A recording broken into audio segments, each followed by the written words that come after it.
The whole technology is based in Bordeaux, which is the heart of that know-how in France and in Europe, etc., etc. The life support system is built in Italy. So we've tried to have in every country, basically, the center of excellence, which really unleashes the talent of that country.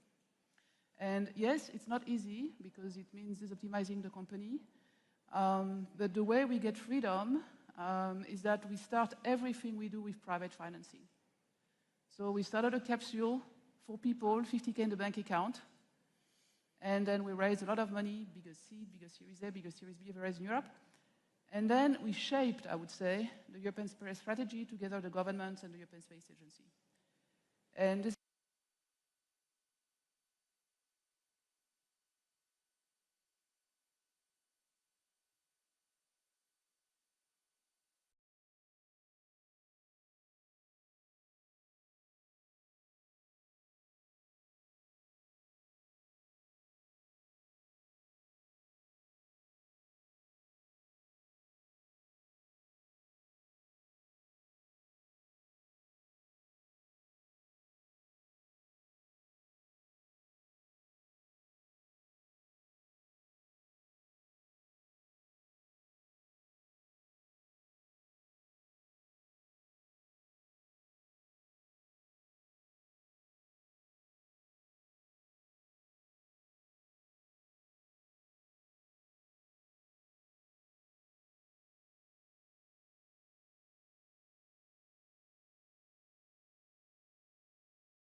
that European narrative is something very important. I would also argue that we have a lot more of these examples that we sometimes think. Mistral probably 10 years ago would not have chosen Paris if it hadn't been for the effort in the European ecosystem that has been taking place. And I think France has already doing a fantastic job, especially building that talent ecosystem around Paris, for example. But tell me, Sebastian, because I know that scaling topic, the money question comes very fast, of course, that a lot of startup founders are complaining. I mean, Helena was able to raise private money, but a lot of founders aren't. They have to go to the US, maybe to England, in order to do the big tickets. Do you feel that this is already changing and that more private sector capital, for example, pension funds, are being unlocked? Or are we still doing, you know, Mickey Mouse numbers here? I mean, the topic of having enough growth capital has been, since I've been in the internet, has been always an issue. It can't be enough capital. Of course, we need a good infrastructure, but most important, and Hélène is the best example, and we're a very proud investor and honored to be supporting your journey. It's about ambition. It's about moonshot thinking. Mindset. It's about just doing it. And I think if we disrail the discussion, okay, we need an IPO exit market in Europe and stuff like, yes, this is all right, but I think if I could choose between mindset and money, I would rather go for mindset, because the right people always get money. And so I think we have to really start from what we actually really need, and ambition, moonshot thinking, mindset, just doing it. And as you see, she's secured 2 billion and, you know, contracted, signed. It's possible. And using Europe as a very diverse, you know, platform where you can pick and choose from every country the best resources for your project. This is amazing.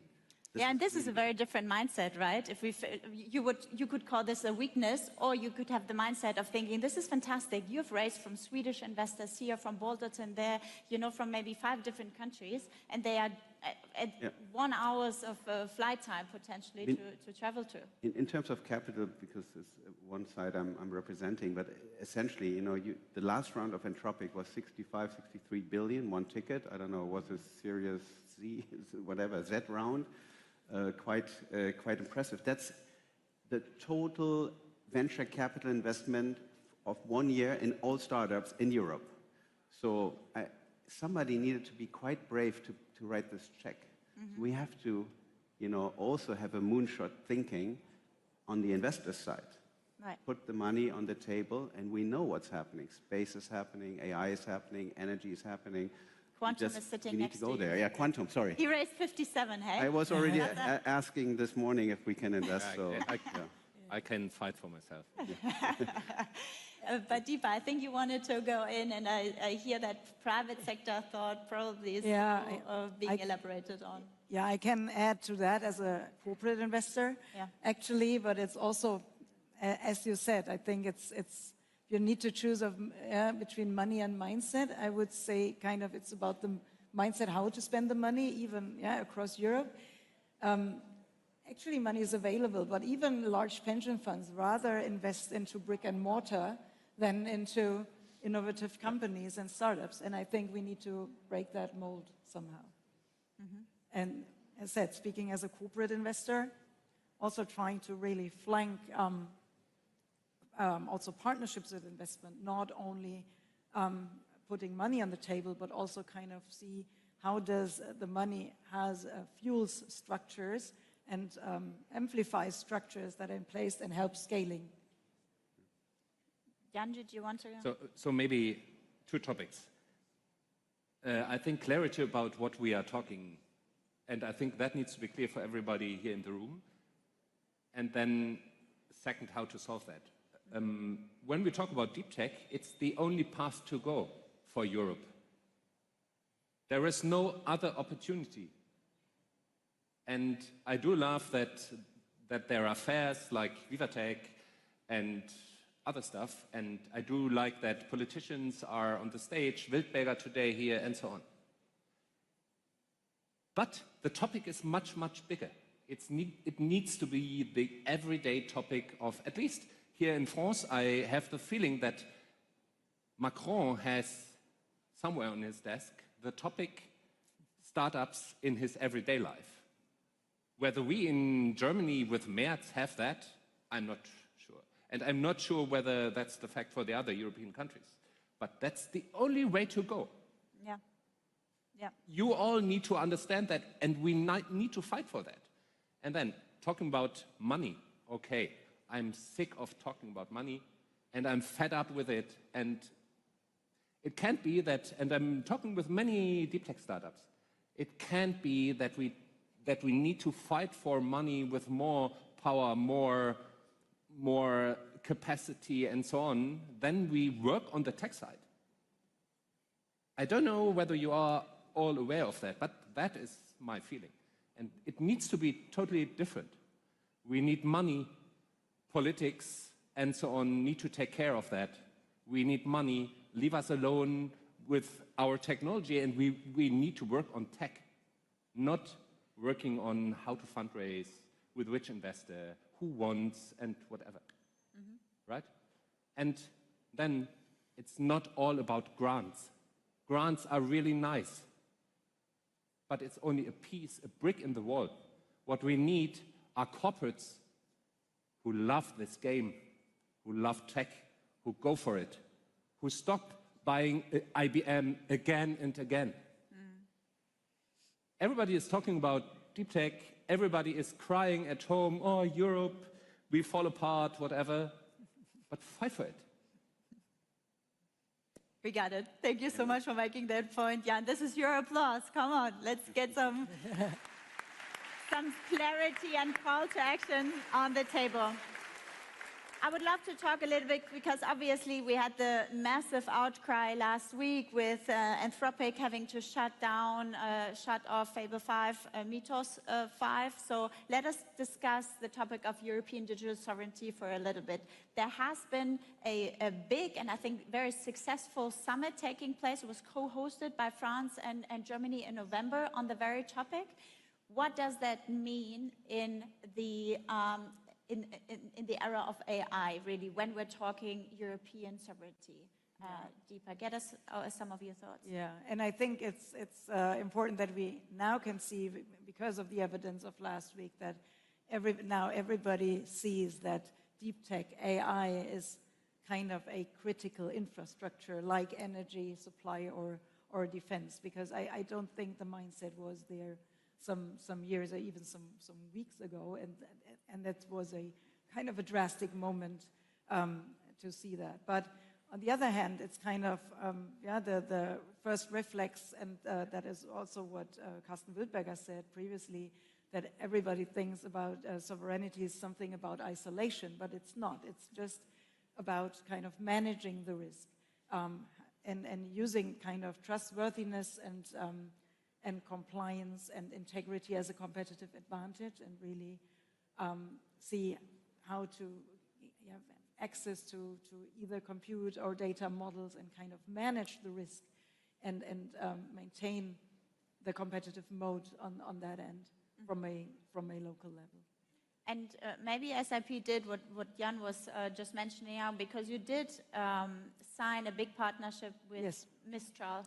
For instance, yeah, we kind of, and also this is kind of our take, or SAP's take, how to balance it. So we have kind of embracing the ecosystem, having the opportunity, and also giving our customers the opportunity to bring on whatever model, whatever company or startup they want to work with, whatever basic technology. But on the other hand, we're delivering standards how to rather scale. Very interesting. What does that mean to you, Helen, especially in your field when we're talking sovereignty, given the geopolitical implications that your field really always comes with? Yeah. So, I mean, we all know that space has become absolutely key to defend ourselves. And so sovereignty, actually, I like the word autonomy. Autonomy means we have in Europe the needed capabilities to defend ourselves, right? To protect our values, which is about democracy, which is about enlightenment, so science is more important than propaganda, for example, and which is about working together.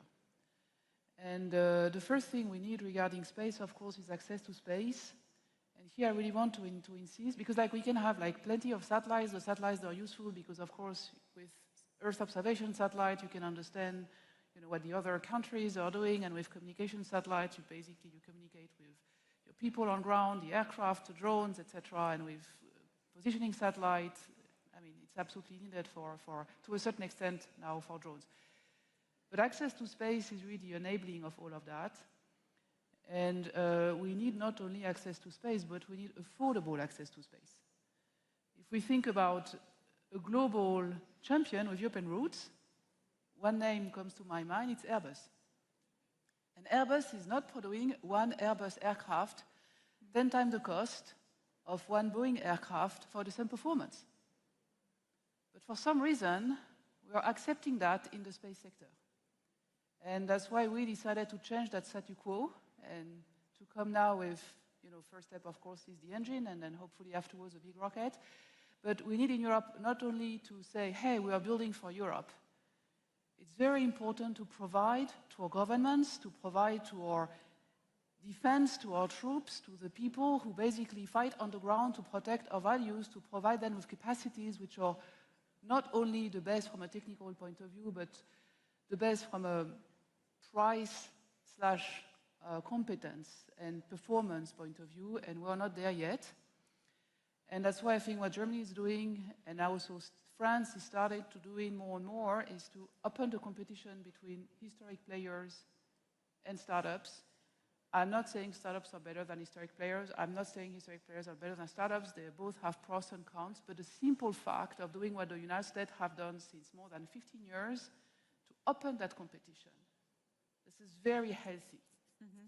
And this is really a new trend that we are seeing now. And €1 of contract given by the government to a startup unlocks 5 to 10 euro of investment, enabling that growth and enabling that startup to become a challenger and to grow also new competencies. And this is what we need to do more and more here in Europe for the best of the historic players, and I'm a very proud child of Airbus and Ariane, and also for the best of the startup ecosystem. This is reinforcing each another. And I really want to shed also some light on it, as you just said, affordable access to space. That is what we really need.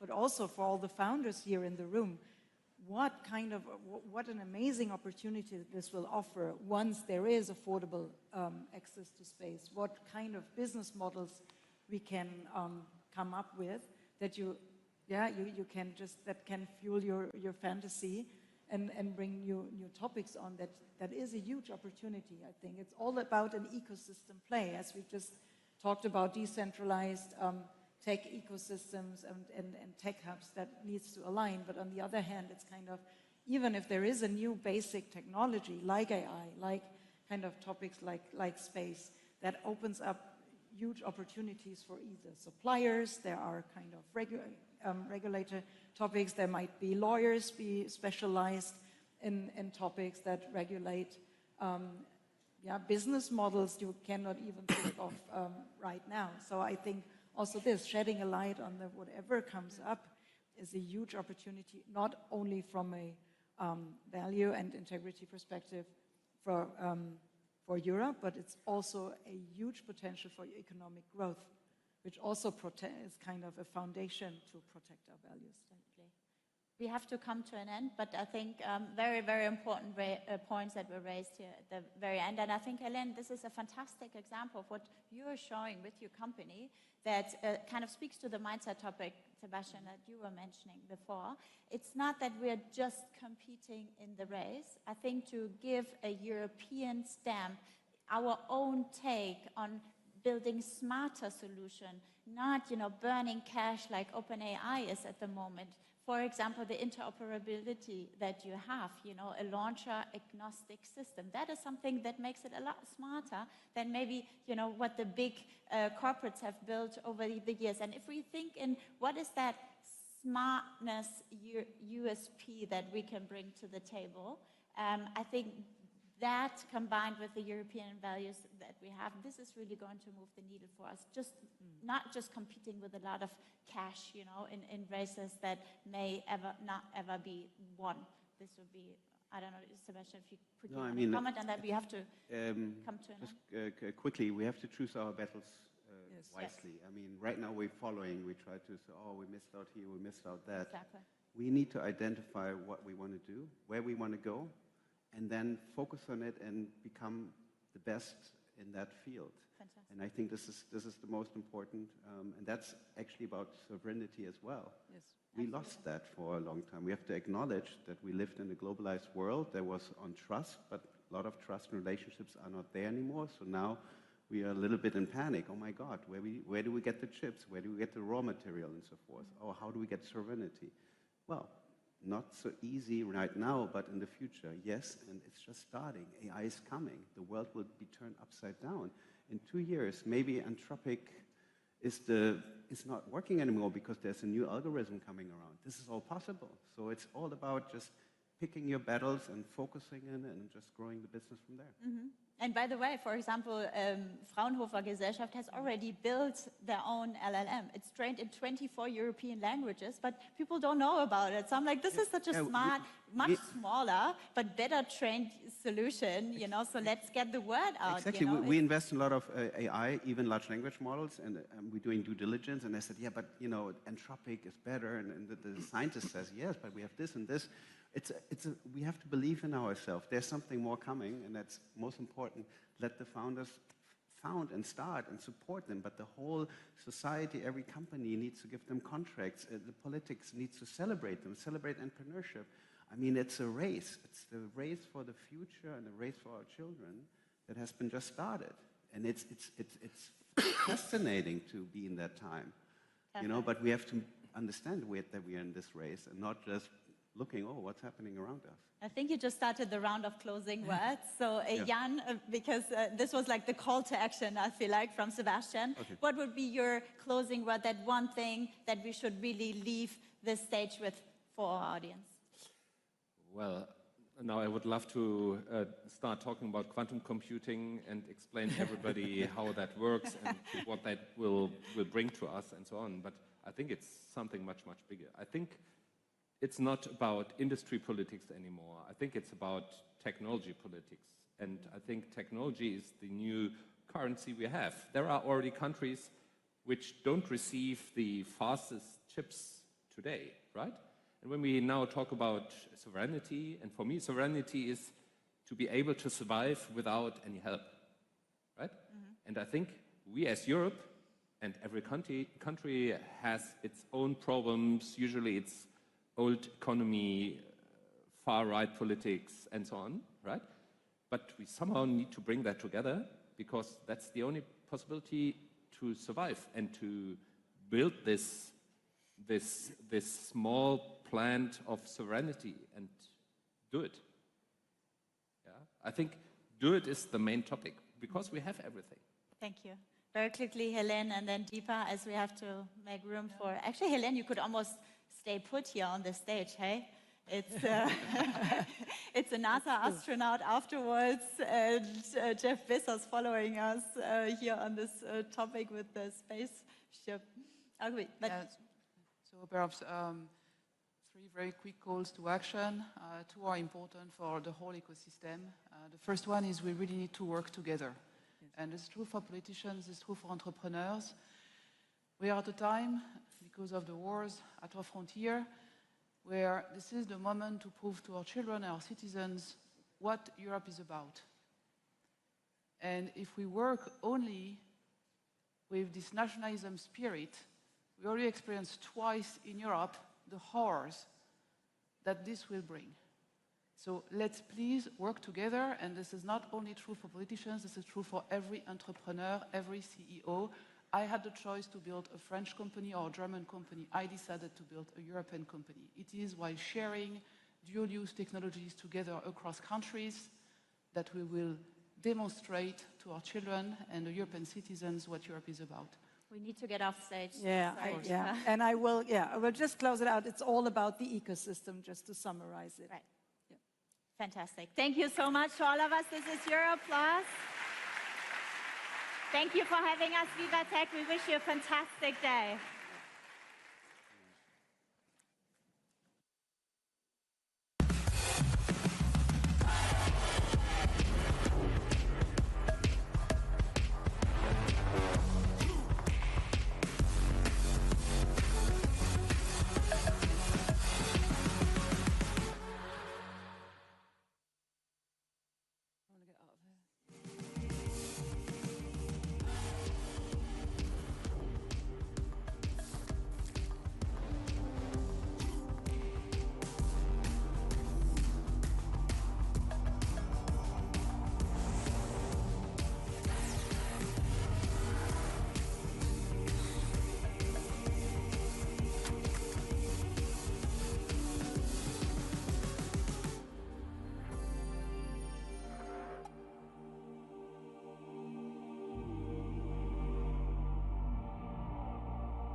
Okay. This is the session you are all waiting for. I'm asking for a little bit of your attention. So VivaTech started with a simple, audacious idea. The future doesn't just happen, it gets built. Built by people bold enough to imagine it and stubborn enough to make it real. The founders, the risk takers, the ones who look at impossible and here, not yet.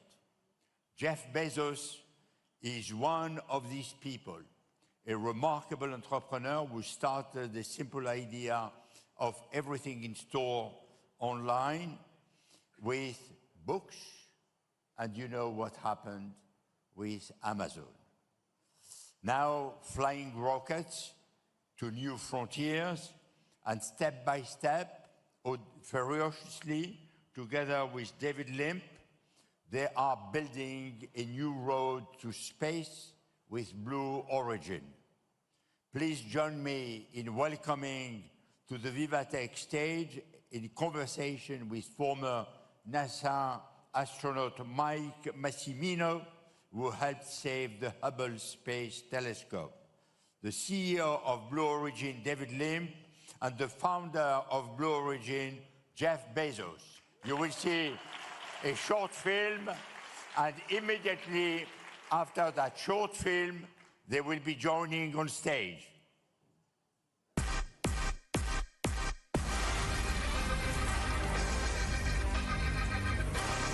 We have a gift, this nearby body called the moon.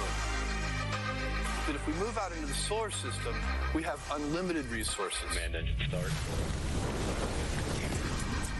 All 7 engines at full thrust. This is Blue Moon. It's a very large lander. It will be the largest lander to ever land on the moon. That opens up huge possibilities. It'll soft land in a precise way onto the lunar surface. None of this is easy. All of it is hard. There's still a lot of work to do and a lot of hard work to come. Mark 1 is a Blue Origin funded mission, high risk, high reward. Mark II is a complete Blue Origin solution, very ambitious. Reliable, repeatable, low-cost access to the moon.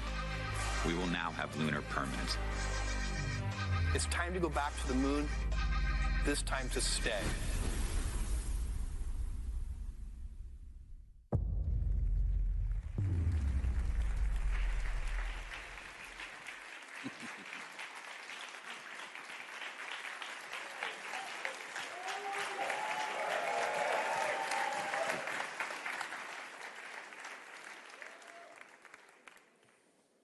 Okay.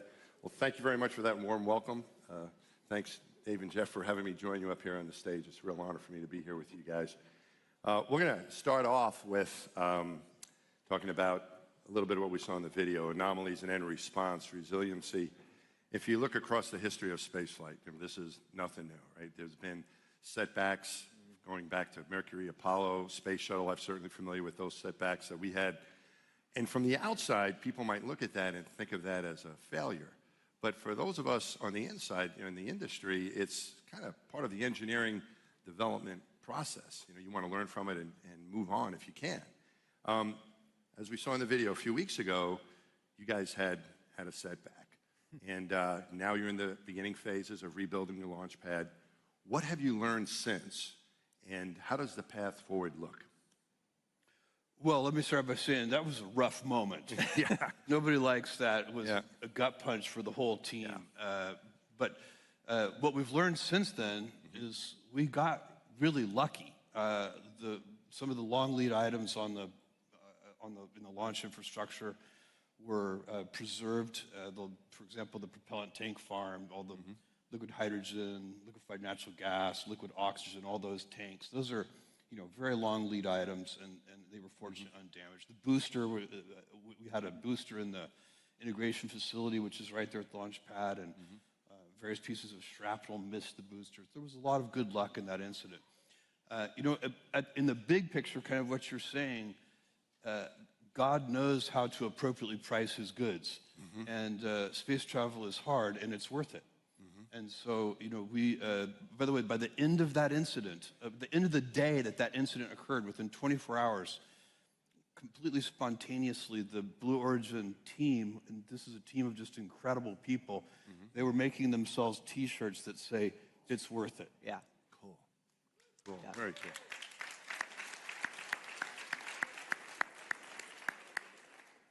And I think the other thing is that we're busily rebuilding it. We got lucky in another way. There was a construction crew just down the road, and so we brought in 400 pieces of heavy equipment, brought in construction workers that were working 24/7, and so the pad has now been cleared of all the debris. It's amazing how quickly that's happened, and just yesterday we started the reconstruction, and I think you've said it best, we're going to fly this year. Yeah, we'll fly before the end of the year. Yeah. Awesome, awesome. I think what you said about your team is very meaningful. And I look back at my time at NASA, and the highlights, of course, successful space flights.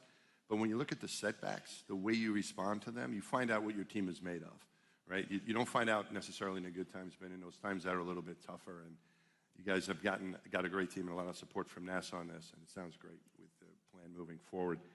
Jeff, I want to pick up on something you said about that it's worth it. It's kind of like you're now, even though this happened, you're doubling down on it's worth it, when others might not have continued, right? You could also have decided not to move forward.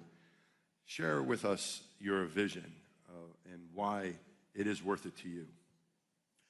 Well, what we're trying to do is build all the infrastructure so that there can be a completely dynamic space economy. Today, the cost of admission to space is still very high.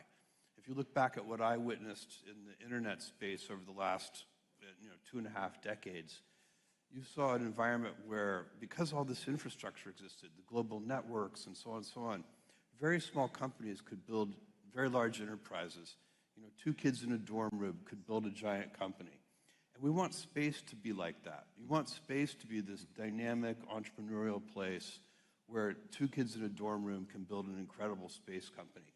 And that is going to happen. So the job of a company like Blue Origin is to help build the road to space, that heavy infrastructure, so that many other companies can do incredible things. And there's so many resources in space. You're seeing that now with LEO constellations and the potential for orbital compute. We have the moon as a gift. It's right there. And so we're working on all these things. We're building a lunar lander. We are building working on in situ resource projects. So we're learning how to build solar cells out of lunar regolith, and there are many other initiatives that we're undertaking, but all of them are focused on building this infrastructure so that there can be dynamism in the space economy. Yeah, so this is all great news, and I'm so grateful you guys are moving forward, learn with you. These are not things you'd want to have happen when you have an anomaly, when you have a setback, but it's... they're unavoidable. They're going to happen, yeah. right? They're going to happen. You don't want them to happen, but when they do happen, it's how you react to it. It's how gives you a chance gives the whole team a chance to show everyone who we are and what we're made of. Right. Yeah. Looking back years from now, I think. And the team at Blue is the most missionary team I've ever worked for, because you've been part of this, but we've explored every planet. We've been to the deepest parts of the solar system, and this is the good one. Right? This is the planet you want to be on. It's beautiful. Yeah. And as we build this infrastructure, you can move polluting industry into space. And you can turn, every place on Earth, like the parks in this city, this beautiful city here, and we could support 3 times the population on this planet. And that's the long-term goal. That's what we're trying to do. That's why it's worth it. Why it's worth it. Okay. All right. So I am very excited to see New Glenn fly again, but maybe not everyone in the room is familiar with what a launch looks like. So we're going to roll a little tape so that everyone can see how epic one of these launches are. We'll roll the tape now.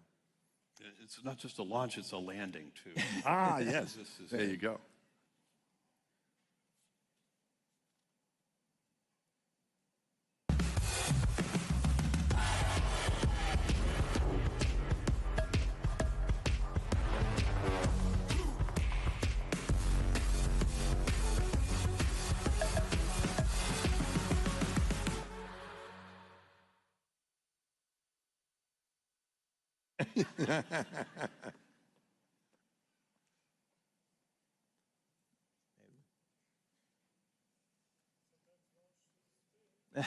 We didn't miss it, did we?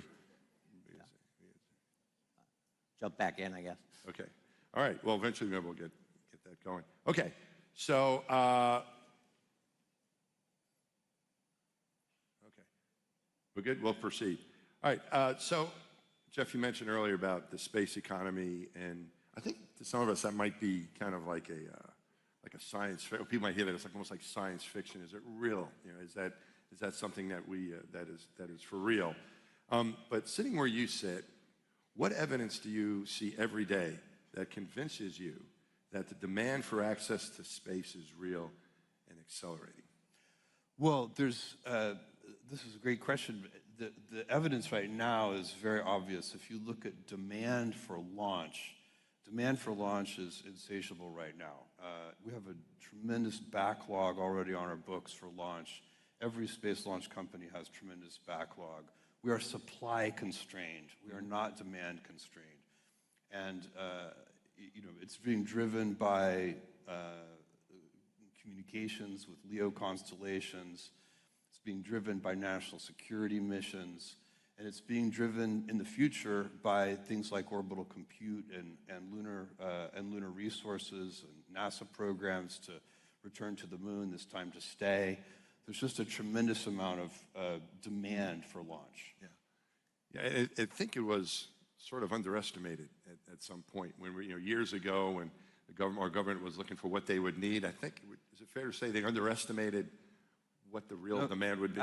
100%. Yeah. I think people underestimated it tremendously.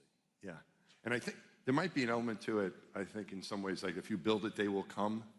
That if you can't get to a place, you can't even imagine what you would do there. But now that you've increased the access, all types of, even my students at Columbia have flown an experiment on one of the New Shepard rockets. That would have been impossible.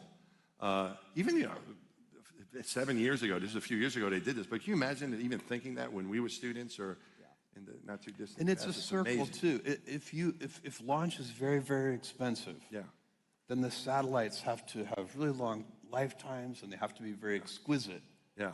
And so, but if the launch starts to get cheaper, then the satellites can get cheaper, and if the satellites get cheaper, there's more demand for launch. If there's more demand for launch, then you get more practice with launch, and launch gets cheaper. Yeah. And so there's a virtuous circle there. Yeah. That once you get it spinning in the right direction, that's where we want to go. Yeah. And you had this vision. There's nothing you can count on that happening, but you were confident, of course, that this would. You know it's going to happen. You just don't know the exact timing. So you get out there and you get ready. And it's here. By getting reusable rockets, you lower the costs because these boosters want to be reused. They're expensive, and when we land them, then we can reuse them many, many, many times. And these, as you said, these constellations want to be gigantic. Especially communications. People are insatiable on how much bandwidth they want to use. When I had a 300 baud modem, I wanted to use all of it. When I had a gigabit in my home, I want to use all of it. And when I go all the way, these constellations want to be very, very large. Okay, guys, I think we're going to cut to the tape now for real. All right, we had a little setback, but here we go. Let's give it a shot. For today's launch, NG2, we have two goals. First is to safely deploy the payload, which is NASA's Escapade, which is heading out on a mission to Mars. And the second is to land the booster for the first time. NASA's new Escapade mission will help us understand Mars's climate history using two spacecraft in orbit for the first time. CS2 at flight level. Autopilot enabled.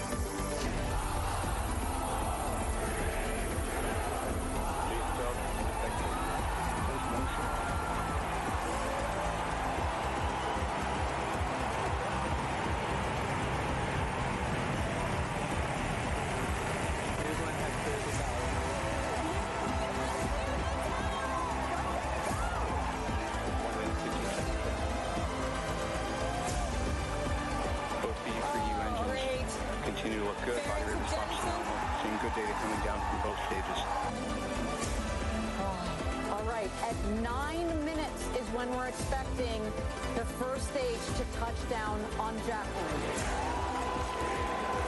Turning back to landing burn ignition, and we have landing burn ignition from 3 good engines. We've got our booster landing burn. Flight deployed. A great shot from our booster. Standing back to touchdown. Standing back to touchdown.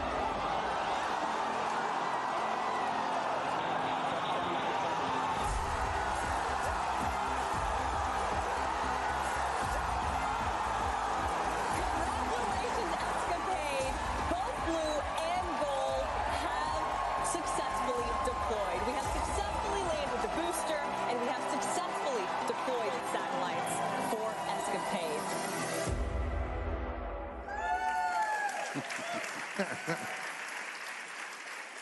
So when you're doing hard things, you also get great moments like that. Yeah, that's awesome. Yeah. Extraordinary. Then you said, when I said it was the launch, it's also the landing, which amazes me. That's on out in the ocean, right on Jacqueline, the recovery ship. Amazing. And this is a very large vehicle. This vehicle will take 45 metric tons to LEO. It'll take, the variant we're working on right now, the 9x4 variant, will take over 70 metric tons to LEO.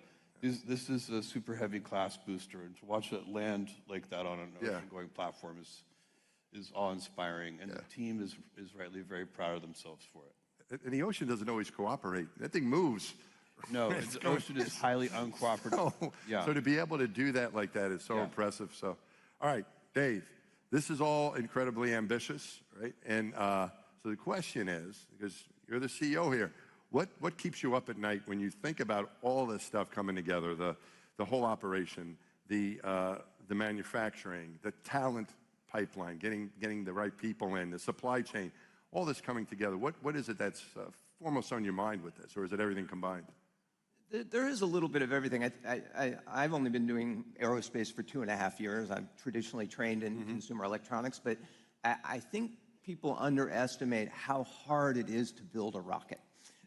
These are incredibly complicated vehicles pushing the boundaries of what physics allows, and so to see success like this and see how space is becoming more normal is amazing. But to build one off of anything, whether that would be an engine or it would be a rocket, that doesn't really keep me up at night much. What the hard part is building the machine that builds the machines. You really want to, that takes a lot of time and a lot of thought, and that's the factories that are pushing these out, because you don't want it to meet the vision that Jeff talked about. You don't want to build just one rocket. We want to fly 100 times a year, and that means 100 second stages. That means hundreds of engines. And so building our engine factory in Huntsville and our rocket factory down in Orlando and getting those to rate, which includes the supply chain, that includes the raw materials, and heavy vertical integration is how you build that machine. And we're making a huge amount of progress, but you can always get better. Yeah, so we're now building a BE4 engine. This is the heavy, LNG LOX engine. Every 4 days coming off the line now, a BE4 engine. So rate manufacturing is critical to this. Space travel is a solved problem for 6 decades. We're not trying to invent space travel. We're trying to make it cost effective. And that's the key. That's why you need reusability, as Dave is saying, and why you need rate manufacturing. And so it really is about being world-class manufacturers. And Dave and the team are crushing that. They're doing an amazing job. When Dave visited us at Columbia, where I'm on the faculty, you talked about the manufacturing. I do want to mention something about your pipeline. I don't know if you knew this, but when we were looking for someone to come speak, we had a CEO lecture series, and we did a poll within our student body. And if you can hear from the head of any company, what would it be? And it was Blue Origin, came out #1. So thanks for accommodating us. So I think your pipeline of talent is excited to come join you and be a part of this. Yeah, I think people are underestimating, even in the academic world, how much building physical things is going to be valued moving forward, right? And so, we spent the last 3 decades with not enough computer science majors, but I think the pendulum's going to swing the other way. And I was so inspired seeing this kids at Columbia, and people that know how to build real physical things and understand the complexities of that and how to manufacture them. They're going to be in very high demand. Yeah. And just to pick up a little bit more on the engines, Jeff, I don't know if everyone knows, it was mentioned early just a minute ago about how you do have separate facilities. Most of your rockets are built in Florida, right, primarily, but you have an entirely separate facility in Alabama. Yeah. And now I've ridden on rockets that take you to space, but I've never tried to build one. So in your mind, Jeff, what is so difficult about building rocket engines? Well, rocket engines operate right at the limit of physics. So, the internal combustion temperatures inside a main combustion chamber of a rocket are 5,000, 6,000 degrees Fahrenheit. It's beyond the melting points of any materials. And so the complexities of pressurizing those propellants in high-performance turbopumps that have to be very lightweight, of cooling those materials with regenerative channels so that they don't melt, this is a very challenging thing to do. And then, so designing the engine is hard, and then manufacturing it is hard, and manufacturing at rate is hard. I think we have a little clip I could show you. We have our lunar lander has an engine in it called the BE7, which is a relatively small engine. It's 10,000 pounds of thrust, and that the reliability of this engine is paramount. And we just did the longest engine test in history. This is a 41-minute engine test. This engine ran continuously for 41 minutes. That beats the record for the Space Shuttle main engine, which they once tested 30 years ago. They tested it for 36 minutes.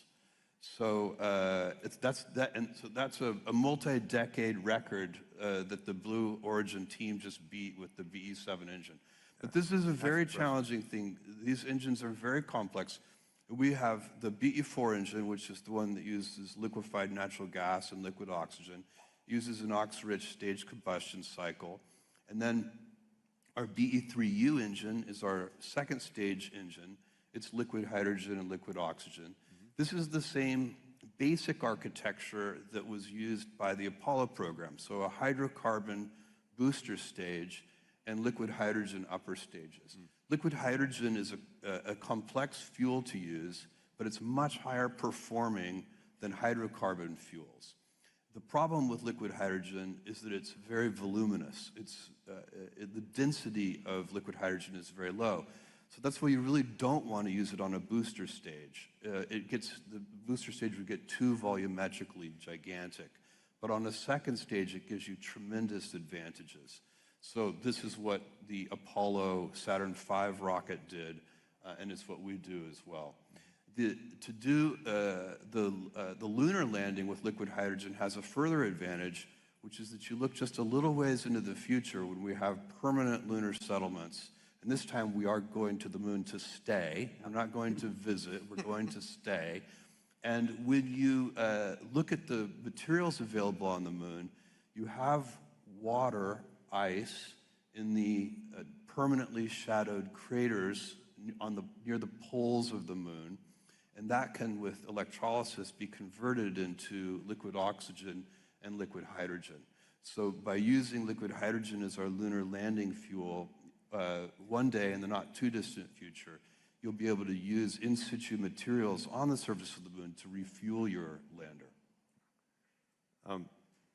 Let's talk more about the moon, right? So you guys have had this in your game plan since the company was founded, was the moon.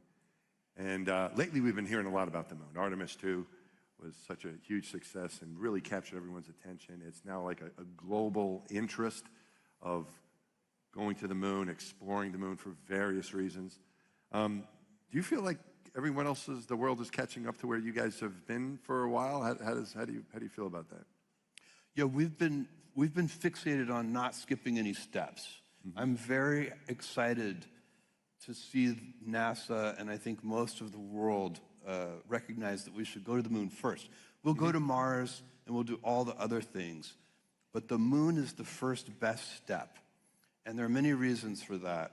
But it's kind of a gift. It's so near Earth. We can get there in 3.5 days.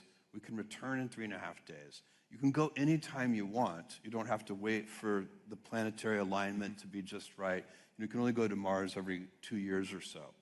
And so there are a lot of advantages to the moon. And then the moon's gravity well is so much lower than the Earth's that when you get materials from the moon, you can lift them off the moon with 28 times less energy per kilogram than is needed to lift something off the Earth. And so that's a really valuable thing. If you are producing liquid oxygen, for example, on the moon, lifting that into space is very easy compared to lifting liquid oxygen off of Earth. And so as we go about exploring the solar system, which we will do, and as we will build colonies on Mars and so on, the moon is an important first step.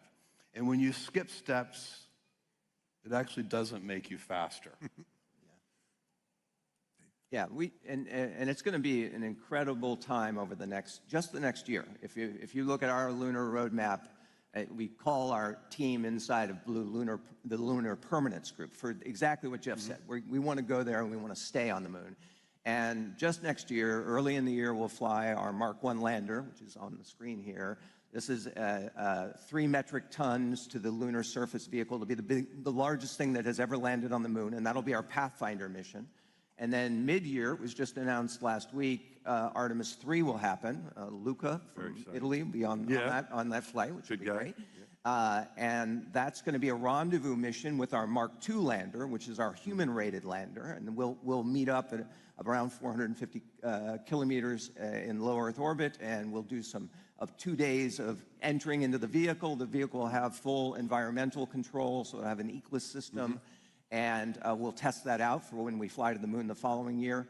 And then later in the year, we'll fly another Mark 1 lander. So these are coming off the assembly line now. So we have a factory that's building these.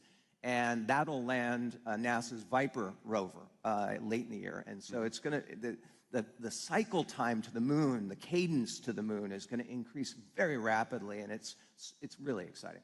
And by the way, that Viper rover is going to go find lunar water ice in those permanently shadowed craters. So that's a very exciting mission. We've seen it with various methods from orbit and so on, but now we'll be able to actually go look at it up close. So it just kind of seems like the timing has worked out pretty well. You guys identified it now.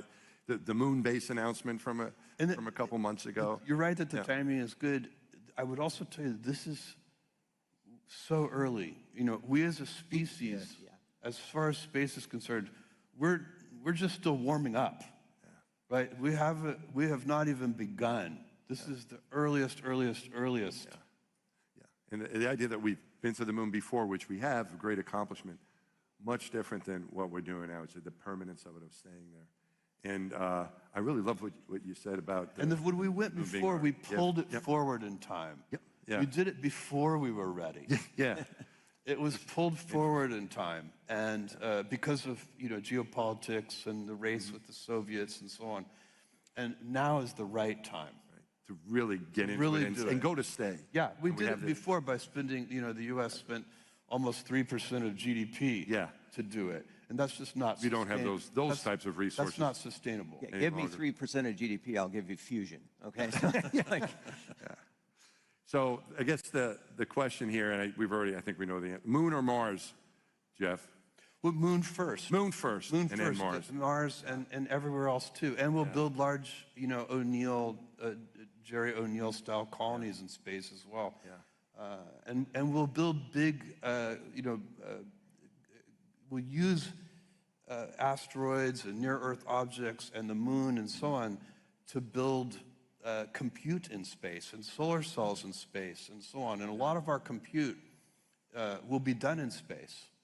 It'll make more sense. And ultimately, we even manufacture the chips that the compute runs on. And then the answers can just be beamed back to us here. And this planet, Dave said it before, but our long-term vision, our dream, is that all the polluting industry can be done off Earth. If space travel gets reliable enough and inexpensive enough, and we can get materials from asteroids and near-Earth objects and the moon, then this garden planet can be returned to its pre-industrial revolution state. This is the only way in which the world is worse today than it was 500 years ago. Everything is better today. Global illiteracy is better than it was 500 years ago. Infant mortality is better than it was. Global poverty is better than it was. Everything is better, and it keeps getting better. And the one exception is the natural world. And we can actually have both. So we go to space not necessarily just for space, but for Earth. Yes, you want to protect us. There's a great quote, which I'm sure you've heard from one of your fellow astronauts, Jim Lovell, when he went to the moon, and he looked back on Earth. He looked back at the Earth and he said, I realized you go to heaven when you're born, not when you die. Great quote.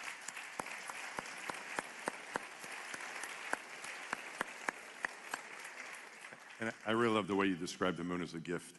You know, I've always thought of it like our little brother or sister that's always with us. If we're there, it's the right. It sounds what you're saying. We get there, we can go other places more quickly. It's also been bombarded.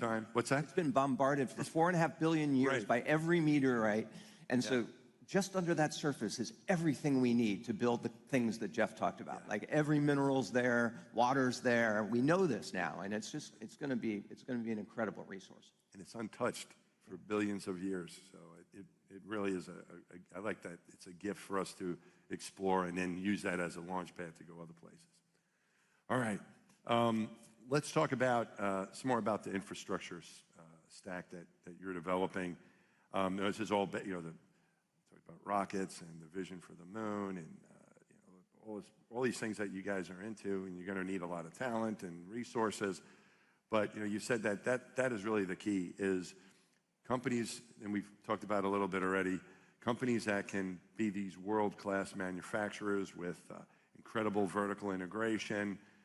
They're the ones that are going to be the leaders, and Blue Origin is doing that to set up this space economy, building that infrastructure.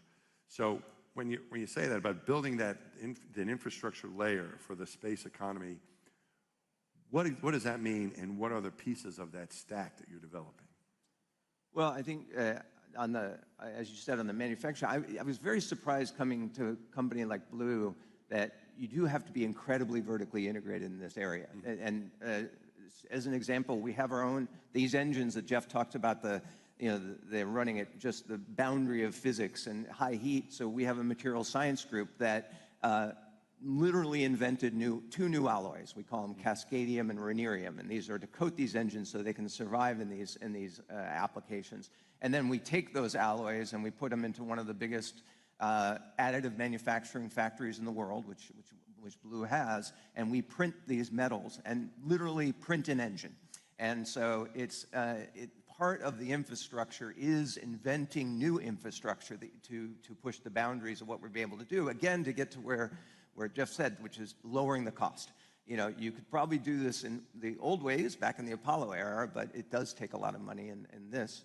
And then I think the other place that we're trying to invent is what are the applications you want to put in space. And so we've announced two different constellations, one called Project Sunrise, the other one called TerraWave, that get more infrastructure into space. And I think we can talk more about that as well. Yeah, I was going to ask you about TerraWave and data centers. Where are we going? Is a LEO comms constellation that has very, very high bandwidth and is optimized for very demanding users, large enterprises, hyperscalers, government institutions, includes very fast Earth-to-space optical links. So it's a very sophisticated network, and so we're working on that. We're also working on Project Sunrise, which is an orbital compute. Those satellites will be in sun-synchronous orbit. Sun-synchronous orbit is an interesting orbit where the satellites 99+% of the time are always in sunlight, so they don't get eclipsed by the Earth. A typical orbit around the Earth, might be in low Earth orbit, might be 90 minutes or so, and half that time you're in darkness, and half that time you're in sunlight. But in the sun-synchronous orbit, you're in daylight almost all the time, 99+%, and so your solar cells are working for you the whole time. So there are a lot of questions about orbital data centers and can it really work, and people get worried about heat rejection and things like this. All of these physics problems are easily solvable. Heat rejection is not a real problem. All these questions are really about cost. And the cost of production of the solar cells, the cost of production of the satellites, and the cost of launch the lines will cross, and eventually orbital compute will be a better option than terrestrial compute.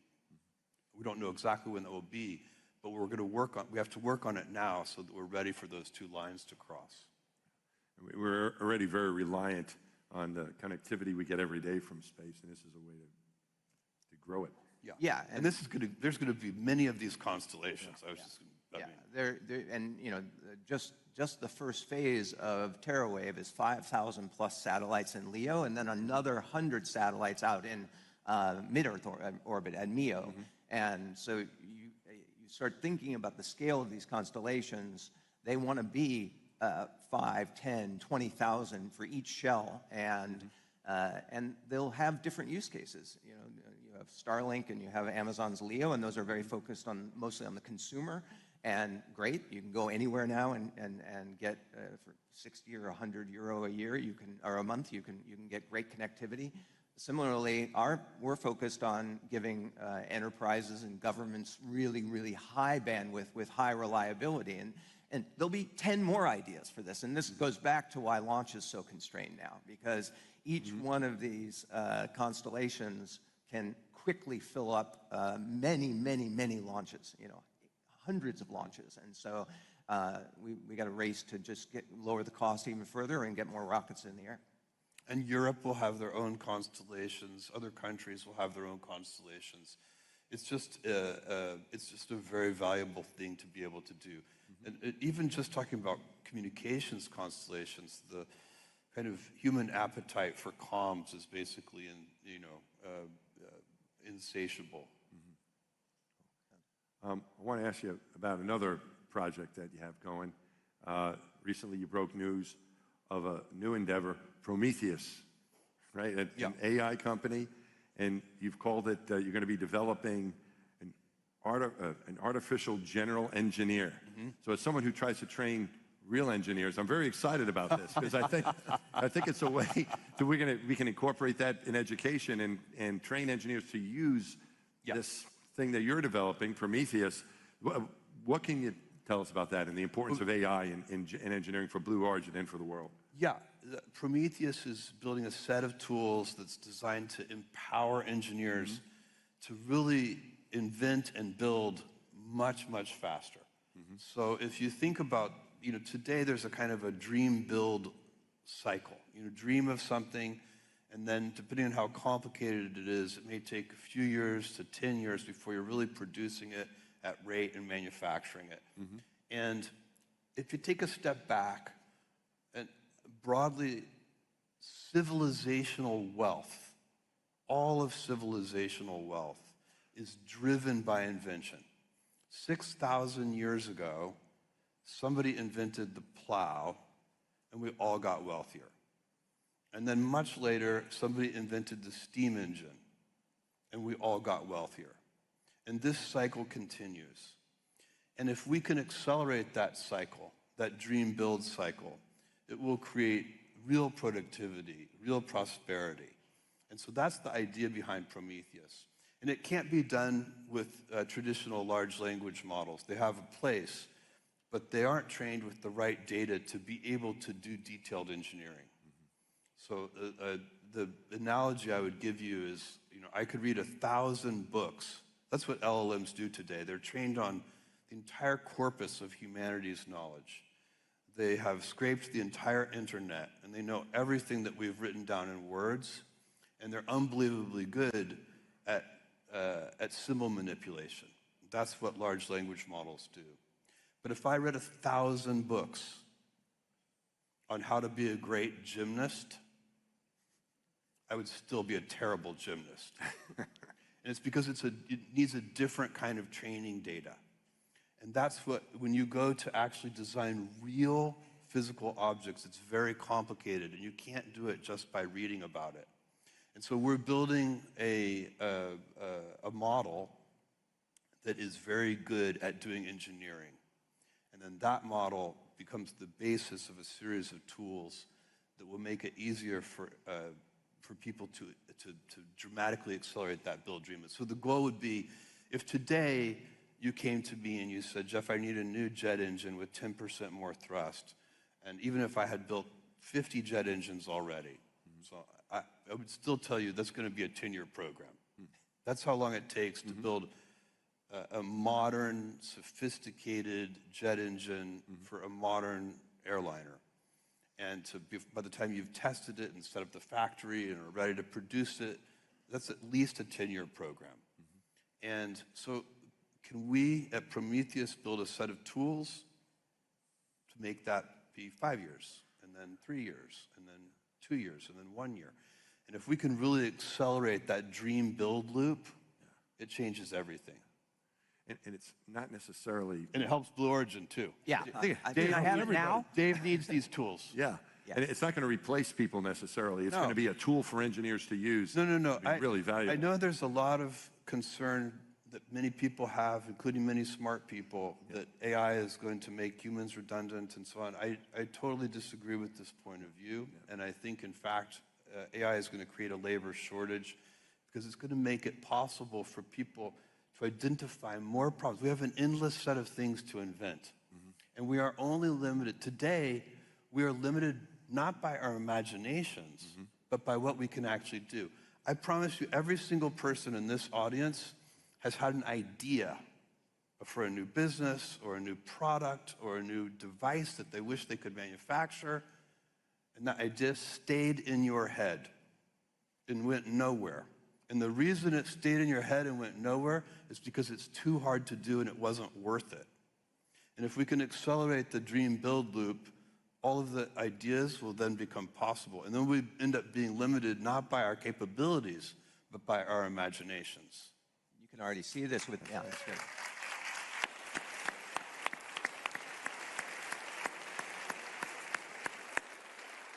You can already see this some with vibe coding, right? You know, I was classically trained as a computer scientist, but 3 years ago I was a terrible computer scientist.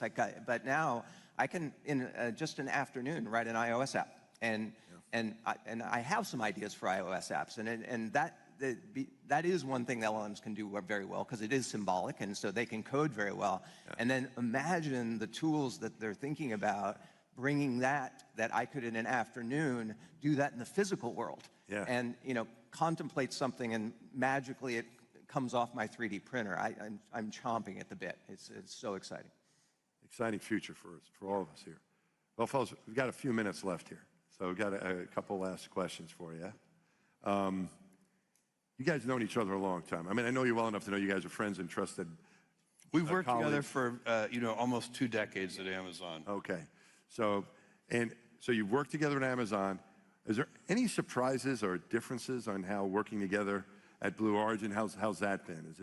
What's that been like now in this new endeavor? I don't see a lot, but there's some things that surprised me. Jeff is the most, Karen feeding tip for Jeff here, he's the most tactically impatient person I've ever met and the most strategically patient person I've ever met. So, and I know that's an oxymoron, but it somehow works. And the thing that was the same is at Amazon, Jeff was always the longest term thinker in the room. There was no question about it. He was the long-term optimist in the room. And when I came to Blue, the vision is bigger than that. He mentioned it. It's like we're trying to help this planet and make space the new normal. So that was one. And then I think the other thing for me is I've been in the room a lot with Jeff, and he always can find and help an idea. He always can move it forward. And certainly I thought that superpower was centered around e-commerce. I mean, you invented Amazon. And I can tell you, now I've been here 2.5 years, Jeff knows more about rockets and rocket engines than he knows about e-commerce. And that is stunning. Thank you, Dave. That's very nice. Here's what I would say. There's a saying, some of you may have heard it, maybe not. When you're under 40, never hire your friends. When you're over 40, only hire your friends. There you go. And I can tell you, I'm a very, very lucky man with a tremendous amount of gratitude that I get to work with Dave. Thank you. Yeah. That is awesome.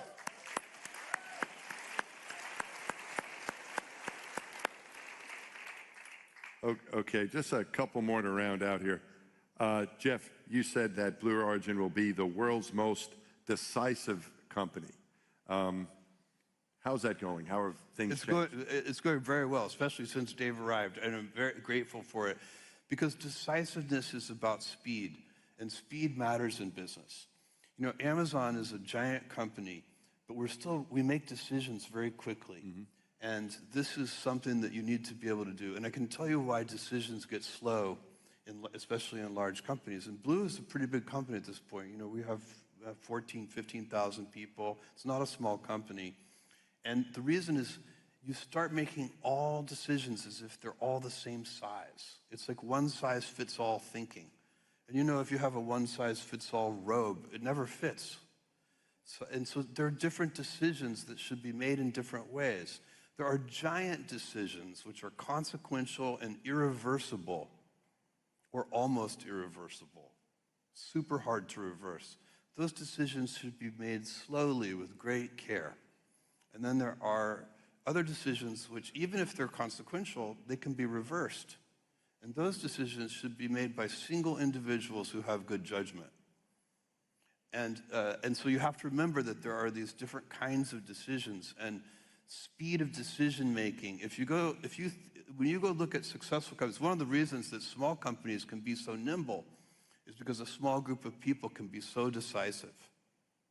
And you know, a company with 100 people and a really good founder or a leader, they can touch every part of the company, they can be involved in every decision, and they can be incredibly decisive and move fast. So that's an important part of culture. And in aerospace, you know, traditional aerospace, I think, often suffers from slow decision-making speed.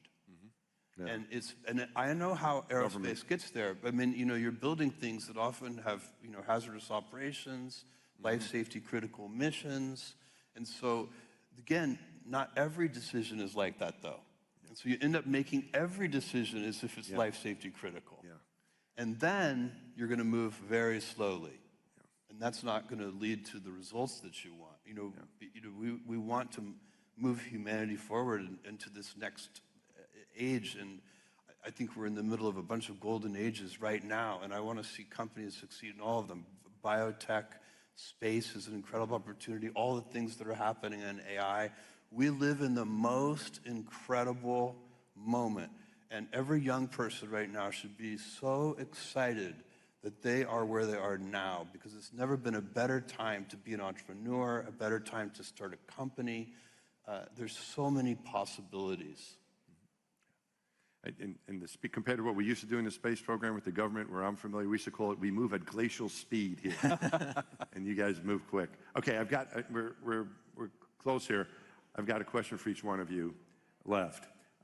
Dave, this is what goes through your head when you hear Jeff say that Blue, and apparently you've said this, Jeff, that Blue will eventually be the best business you've ever been a part of, even more successful than Amazon. Now, I'm not a business major, but Amazon's pretty successful, so the pressure's on. What goes through your head when you hear that, Dave? Yeah, it's a clench up moment. Let's just put it that way. Yeah, you know, it's a and he mentioned this before I took the job, that I think it got out publicly later, but he mentioned it, and so this has been. And it is a tough comp. You know, Amazon, by almost any measure, is one of the world's, if not the world's most successful company. And but I have to tell you that I'm an optimist in general, but that as the time has gone by, and it's been 2 years, and I've seen how fast the progress we're making in space, and how many opportunities that we've talked about, some of them here, that can happen in space. I think I'm a believer now, and I was a skeptic, and so I'm sure of it. Yeah, it's going to happen. It's going to be a giant industry with lots of winners, and you know, literally hundreds and thousands of winners. Yeah, it's going to be very exciting to watch it unfold. Well, I'm very grateful for what you guys have done, devoting your talents, energy, entrepreneurship to the space program. Well done. One last question, Jeff. This one's for you. It's about your lesson learned from your grandfather on the importance of being resourceful. You know, today we have AI and a lot of technical help, a lot of technology around us. Do you still think resourcefulness carries the same weight as it did when you heard that story from your grandfather, or even maybe more so in today's world? I think it's so important, and it's funny, Mike knows some of these stories about my grandfather, because I told him, so that's why he's asking this question, but my grandfather, when I knew him, was a rancher in South Texas, and I spent all my summers on my grandfather's ranch from age 4 to 16, and eventually was able to help him, and we did everything on our own. And like a lot of people in rural areas, you can't call to repair something, you fix it yourself. And so we repaired bulldozers and took out the giant transmission gears and fixed them and so on. But he even made his own veterinary needles, to stitch up the cattle. He would get a piece of wire and heat it with a blowtorch and pound it flat and drill a little hole in the end and sharpen it. Some of the cattle even survived. So this is a very good, this idea, it's an attitude, this approach to life, that any problem is solvable. It's a good starting point. And some problems may take a long time to solve, but I promise you, if you start with the opposite point of view, that the problem is not solvable, that will be a self-fulfilling prophecy. And with that, our time is up. But thank you, Mike. Thank you very much, Jeff. Thank you. Thanks, Mike. Hey, thanks very much. Awesome. Thanks, folks. Thank you. Here we go.